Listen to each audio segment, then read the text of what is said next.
new poll numbers suggest Vice President Harris is ahead of former President Trump in the key states of Michigan, Wisconsin, and Pennsylvania. Now, Trump's campaign is now railing against that poll, saying it was intended to understate support for Trump. Is there any evidence to support that? Is there something going on with this poll? And how significant is the poll itself? Absolutely not. The New York Times polling is some of the best polling in the industry. 538 looks at this regularly, and they have a very strong track record. There's a bit of wisdom in this industry, which is if you're arguing against the polls, you might be losing. We heard the Biden campaign arguing against the polls for much of this year when it showed him trailing or barely pulling even nationally. And now the shoe is on the other foot. But of course, what a campaign ought to be doing is making their pitch to Americans and trying to improve their standing. That's not to say that the polls are always accurate. But what this does show, this polling from the New York Times shows, Harris up by 4 points in Wisconsin, Michigan, and Pennsylvania. We'd seen already national polling, high-quality national polls, showing Harris pulling ahead of Trump.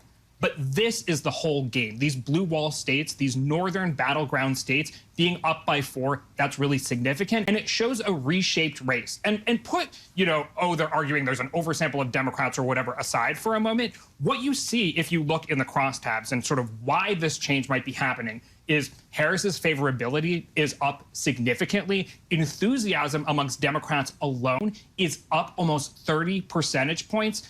Now, there has been some infighting among conservatives over this playbook to reshape the federal government called Project 2025.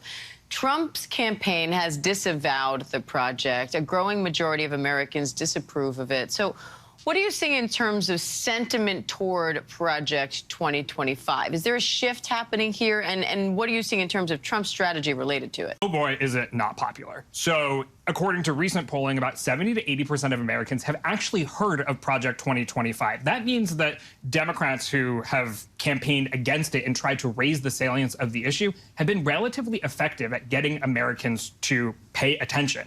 And when you look at what is the favorability rating of those kinds of proposals, Project 2025 overall, more than 30 percentage points underwater.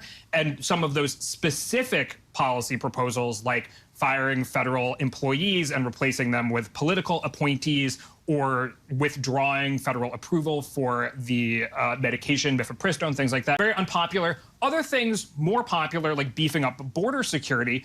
But I think Trump knows that this set of policies is unpopular and has been trying to distance himself from it and even campaign against it because it doesn't want to become a vulnerability for him, much the way that Harris has taken vulnerabilities for her, like immigration and even, no tax on tips, and tried to work them to her advantage. And thank you. Thank you.